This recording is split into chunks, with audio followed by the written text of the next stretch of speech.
This is Russ. Yeah, it's bright and early today. It's a little after 6 a.m. Decided to come out early in the morning to show you a new bike. Get a load of this one. Yeah, this is the Engwe L20 2.0. 2.0, yeah. So they've made some changes to the L20 model, and overall, I think they did a pretty good job. Yeah.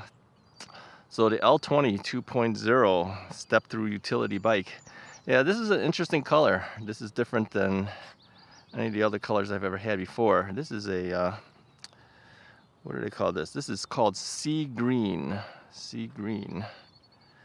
Yeah, they also come in rose pink and onyx black. So I said, yeah, give me the green one. I want something a little different. So here's the interesting thing about this bike. This is a very inexpensive bike. It's on sale currently for $799. Regular price is $999. And for $799, I'm going to tell you, this bike has a little bit of zip to it. Yeah, it moves pretty well. So let's talk a little bit about it and see what it offers for us today. So its maximum mileage on throttle mode is said to be 28 miles or 45 kilometers. And pedal assist mode, 84 miles or 135 kilometers. Now that one I'm not sure of. I don't know whether that's going to be able to do that. I mean, typically when they have mileages like that, it's usually like pedal assist level 1, flat ground, and light in weight. So obviously I will never be able to get that.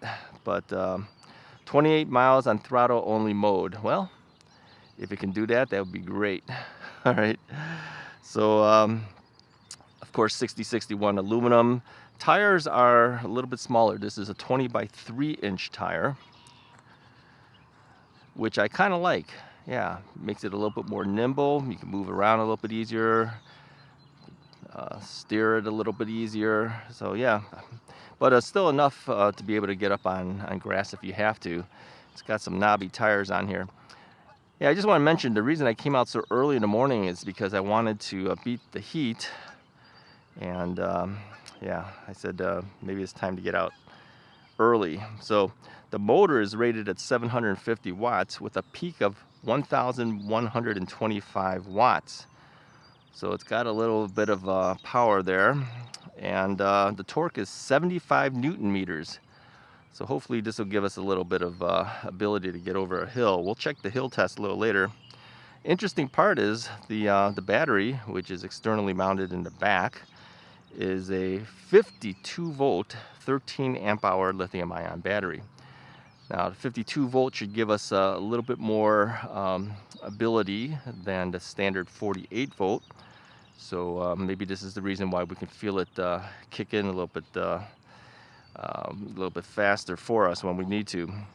I will say this, when I was riding the bike earlier, and of course getting over here to the review area, it does take about 3 rotations of the pedal on pedal assist in order for the assist level to kick in.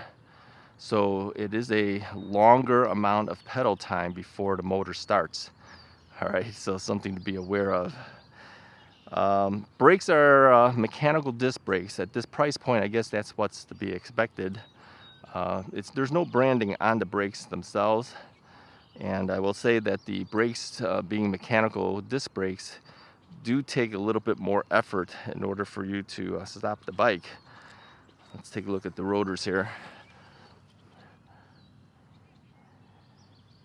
Yeah, I'm looking, I don't see exactly what the rotor size is. Oh, there it is, 180 millimeter rotors on the bike.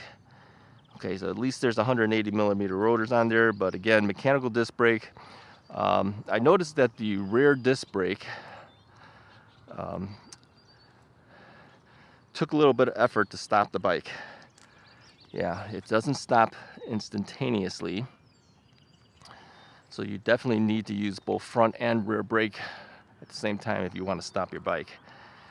Now, of course, being mechanical disc brakes, you do have to pull harder on it, and there is adjustable things that you're going to have to do over time. Hydraulic disc brakes typically avoid this, but again, it's $799 for the sale price. It's kind of hard to add something like the hydraulic brakes on it.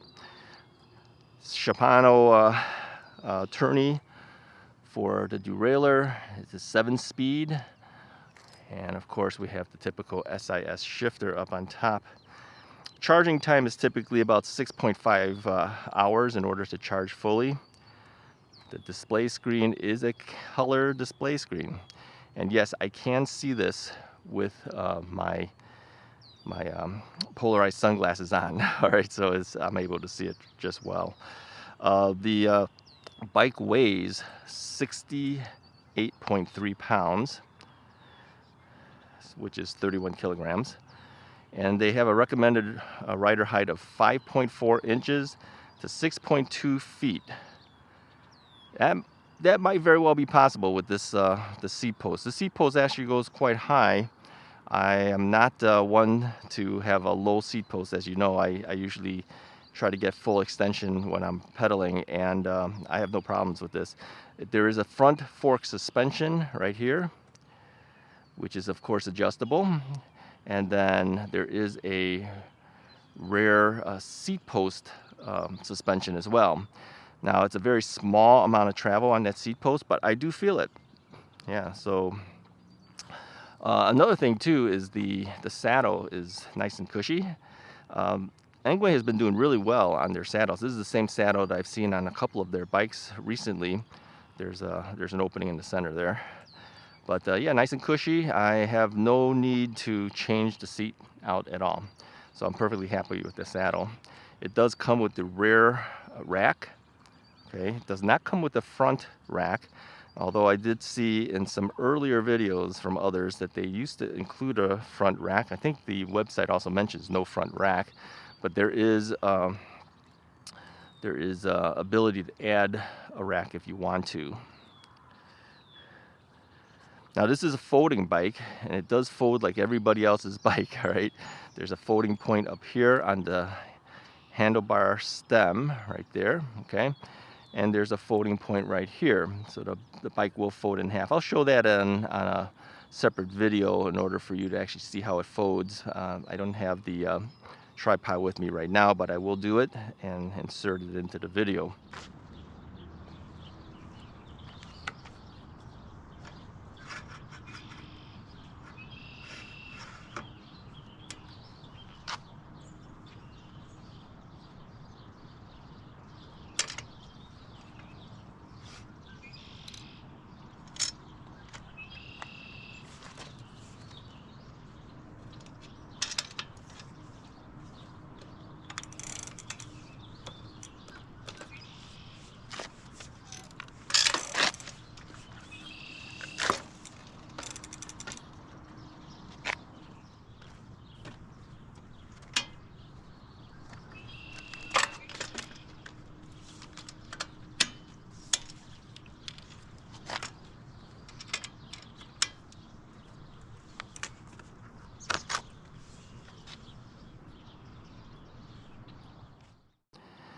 Now the interesting thing too is the battery, of course, being in the back over here, which is labeled Engwe.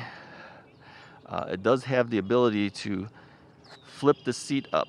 All right, you grab this, the seat will turn, and that'll give you access to be able to pull the battery out. When you're ready for it, you just go ahead and flop that back, and that will take care of the thing. Now, as far as the battery itself, you might notice that I do have a key on there. You do need to have the key in the battery in order for you to be able to run the bike. Okay, so you have to turn it, and it'll lock the key in that spot. So you could just leave the key there if you like, which is what I do, and then take it out when you leave. And of course, in the lock position, nobody can steal the battery if you were to lock the bike up. Pedals are folding pedals, so all you need to do is pull this right here, and that will fold the pedal up. All right. The whole point of folding pedals is that it makes it a lot easier to deal with when you're putting your bike away after you folded the entire bike. Now, a lot of times people will buy those 50-gallon containers that you can get at places like Home Depot or other hardware type stores. They won't use the lid to those containers, but they will use the bottom part. They'll fold the bike up and stick it in the container, and that makes it easier to slide into the back of an SUV or into the back seat. So I would recommend that you consider doing that if you decide to fold your bike and bring it along with you.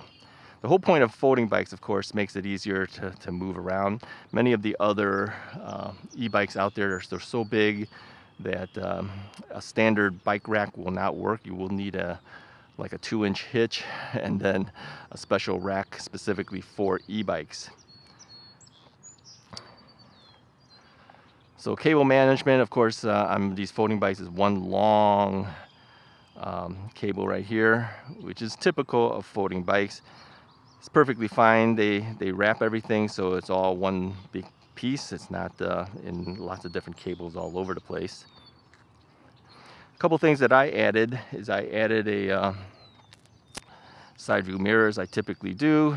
I added a cell phone mount, and I did notice that there is no bell that's visible here, but there is a bell. Let me put my cell phone down here where my notes are, on the front brake. So it's actually attached right here, which I really like. All right. I know Tektro used to do this all the time with their mechanical disc brakes, and this brand has it as well. And again, we don't know what the branding is on the brake itself. So of course you do have, let me turn on the bike here. It went into automatic sleep mode here. Let's see if you can see that pop up. There you go. So there's start button is over here for the power. Up here cycles through the various modes of the screen. So it'll give you everything from trip meters to odometers to maximum speed that you've done. And what is this other thing? It's kind of hard to see with the thing. Your maximum miles per hour, and of course standard speedometer. Pedal assist levels are here. There is 5 levels of pedal assist, and on the top is your battery meter. Okay. Now again, on the side of the pedal assist controller, power switch is here. Top one here cycles through those various modes, and then the bottom one here turns on the headlight. Okay, so if you push that thing on, you should get headlight and tail light. All right.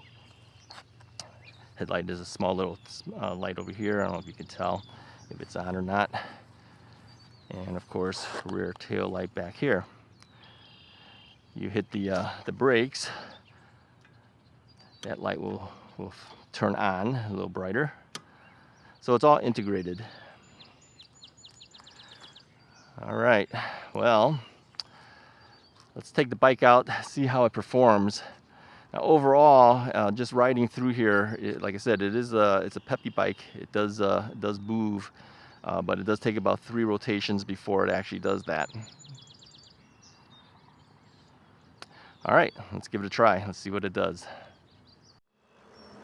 All right, let's see how the bike handles.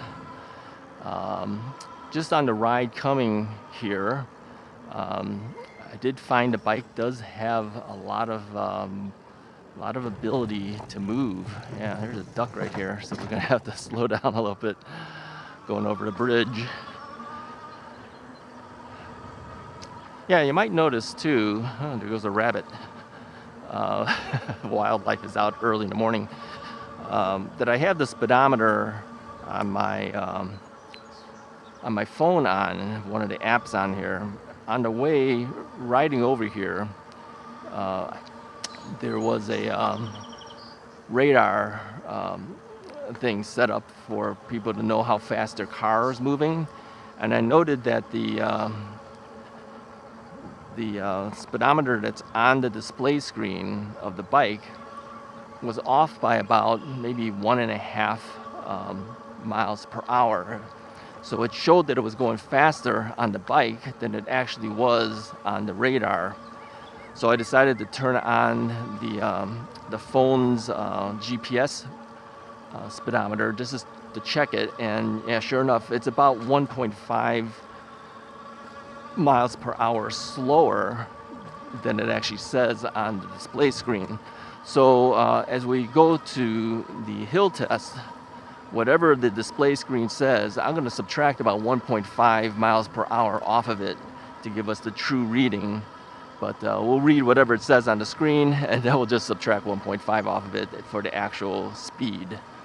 Now, sometimes we've seen this on other speedometers where the speedometers will be off by just a little bit.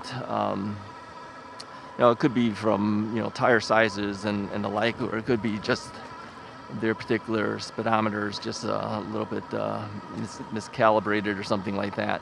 So it's okay. At least we know it's 1.5 miles per hour faster, and we can count for it. Okay. Now I've noticed that my cell phone mount keeps moving. I'm gonna kind of tilt it up a little bit here.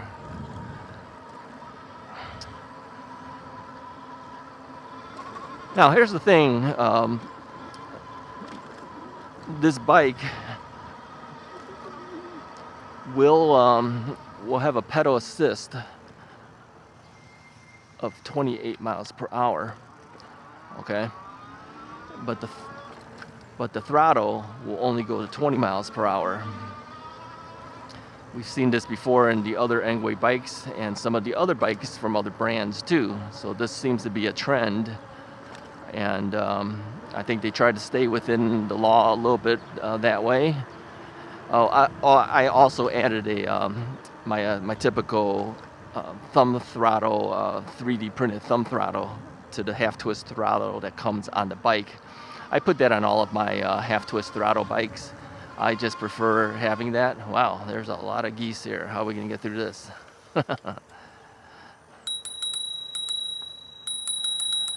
Okay, let's see if we can scare them off. I don't think I've seen this many geese before. All right, geese, keep moving. Keep going, geese. Yeah, these are the Canadian geese that came down from Canada and never left. Maybe they like the Chicago area, who knows? But yeah, there are times when we just have way too many geese. They leave their mark, as I try to put it politely. No, they all flock together, and that's the most I've seen on the path before. So anyways, getting back to the bike, throttling, I noticed, okay, just using the speedometer's speed, okay, I didn't calculate the 1.5 off of it. We'll just talk about the speedometer speed at this point. I noticed I was able to get 20.4 miles per hour when I throttled. Okay, well, we'll test that out a little bit later. And then when I pedaled, I was able to go a little bit past 28 miles per hour. I think I was coming close to 29. So if we subtract the 1.5, yeah, I would say, yeah, you get 28 miles per hour when you pedal. And I'll tell you, because this is a cadence sensor bike, the pedaling does not have to be hard. I mean, just as long as you keep your legs moving, if you put yourself on like pedal assist level 5, you'll get that 28 really easily. So for a bike that sale price is $799, I'm quite impressed with its ability to move. I mean, it really does do what it says it can do. It'll give you the 20 miles per hour when you throttle it. Okay, we can say that's maybe about 18.5 miles or so, 18 to 19 miles per hour in reality. And then 28 miles per hour in reality, because it's, like I said, I saw it go a little bit past like 29 on their speedometer. So yeah, I think that's a good job from Engwe for a bike that's very inexpensive compared to other bikes. Okay.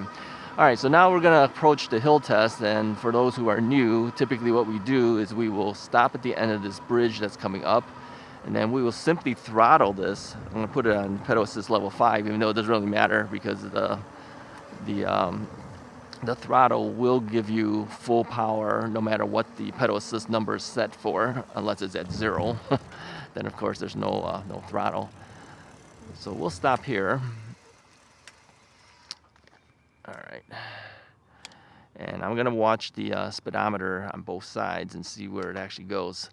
Now what's going to happen is we're going to be going up the hill, and it'll rise in terms of speedometer speed as we're going with the throttle. And then once we start getting to the top of the hill, it'll start to drop back, and we're going to see how fast it goes throttled only. All right. So we're going up at this point. Hopefully you can see some of that. So we hit 20.7 right now. We should be dropping back once we start going up this hill. And of course it says 18 on the other speedometer. 19, 18.3, 17, 16.6, 15.7, 14, 13, 12.7, 12.6, 12.6.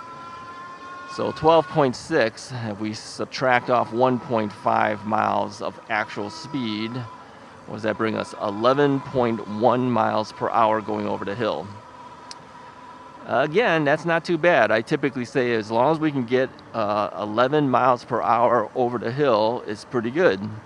So again, for a fairly inexpensive e-bike, I think it does pretty good for the hill test. Yeah.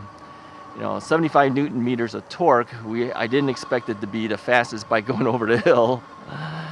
And of course, its maximum throttle speed only being around 20 miles per hour.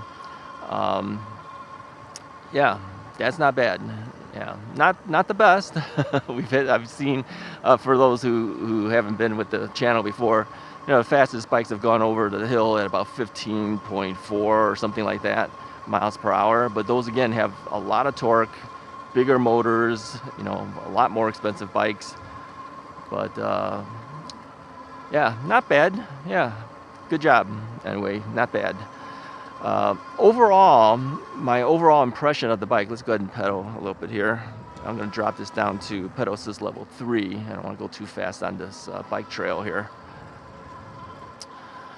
As long as you keep your legs moving, you will get the speed. Like even at pedal assist level 3, I'm getting what's on the display screen, 15 miles an hour. Going to 4, you're going to immediately hear it kick in. It's already doing like 20 something miles an hour, but again, I'm going down the hill at this point. I find between 4 and 5 really is not that much difference. I mean, you could hear it kick in, but again, what happens is once you get to 20 miles an hour, the motor will stop helping you. So if it was unlimited, I bet you 5 would bring you to 28. But it is limited to 20 miles per hour on the pedal assist. All right, we'll head towards the forest preserves. I'm not going to have you guys wait with me again as we try to cross through the stoplight. So we'll pick it up again once I'm at the forest preserve, and we'll talk a little bit more. Okay, stay tuned. Okay, I'm back. We made it through the intersection. Now this particular area has a speed limit of 15 miles per hour. We'll try to maintain the 15 miles per hour for a little bit, but then we'll open it up a little bit more and go a little bit faster. Yeah, early morning. Yeah, it's kind of dark in here. I have my sunglasses on, so that makes it even darker, of course. I always like riding with my sunglasses or some type of eye protection because things can blow into your eye. Even with the sunglasses on, things blow into my eye. It somehow gets around it. So overall, what's my first impression of the bike? Yeah, it moves. Yeah, when you're throttling, it'll get you to 20. But if you pedal, I'm telling you, it doesn't take much to pedal this. You don't have to put a lot of effort because it is a cadence sensor. As long as you keep your legs moving, you'll eventually hit 28 miles per hour. Yeah, that thing really will go quick. So if you put it on pedal assist level 5 and just kind of keep your legs going, you're going to hit the speed. We're going to try that a little bit later here.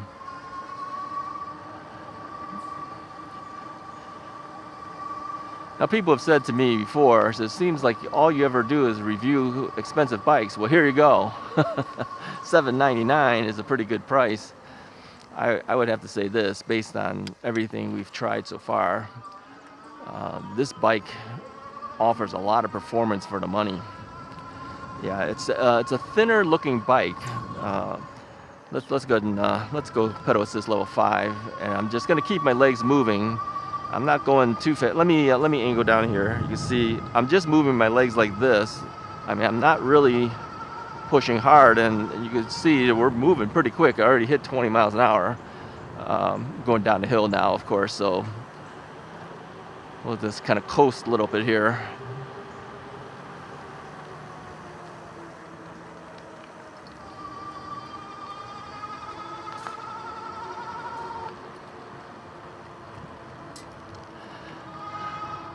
All right, so let's just kind of keep our legs moving here. Now, you do have gears here. Will you be doing ghost pedaling here? Yeah, you will be doing some ghost pedaling. But again, being a cadence sensor, if you want to go some speed, so it's okay, you know, unless if you want to work out, you probably want a torque sensor bike, but $7.99 typically you're going to get stuff like cadence sensors. And that's perfectly fine, you know, for me, because I had a replaced knee, my legs are not that strong in the first place. It's perfectly fine for me. Getting over this hill is a piece of cake. It's no problem for this bike getting over the hill. Now that we're past the hill, I can feel the bike speed up again. All right, we're gonna go down the hill now, so that doesn't count. So we'll wait a little bit here. We'll get down the hill first. There's nobody around here. It's too early in the morning. All right, let's pedal again. Again, it takes about 3 rotations before the motor will kick in. Doing 23. We're pretty level ground at this point. 25, 26, 27, 28.1, 28.7. We're moving fast. 29.1. Yeah, we are moving fast. This bike really moves quick. It does not take much effort to do it either. All right, we're gonna have to cross through here. This is a little bit tougher thing to cross through. All right, we are through. Early in the morning makes it easier. There's not that many cars on the road. Yeah. All right, here's what I'm gonna tell you. From my experience of riding this bike so far, if you're looking for a fast bike, all right, on a pedal assist level, on a cadence sensor level, it's going to be really hard for you to beat this bike at $799 to give you this performance. Throttled, 20 miles per hour, pedaled 28 miles per hour. Yeah, it's doing what it says it can do.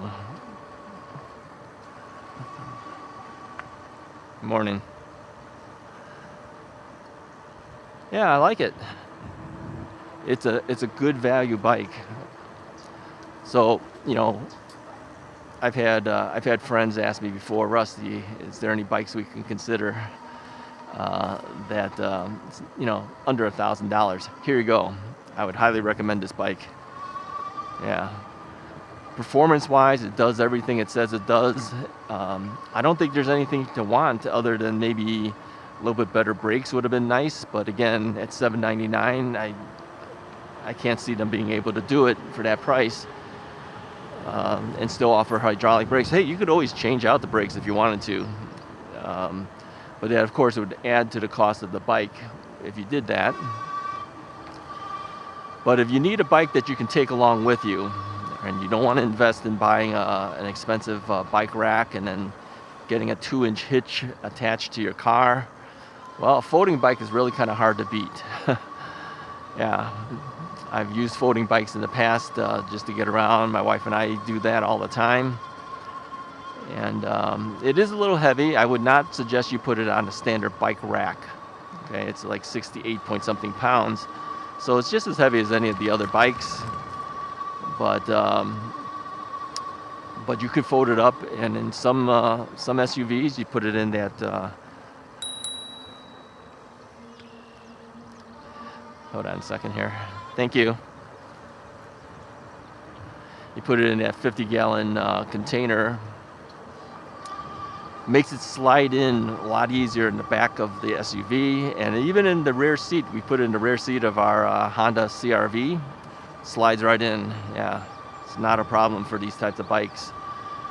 So yeah, it's a good one to take along with you. Now again, like I said, it's 68 pounds. It's not lightweight. It's rather heavy still. If you have a second person, I would ask for help, you know, to lift it and to slide it in. But with everything folding down, yeah, it doesn't take a whole lot of space.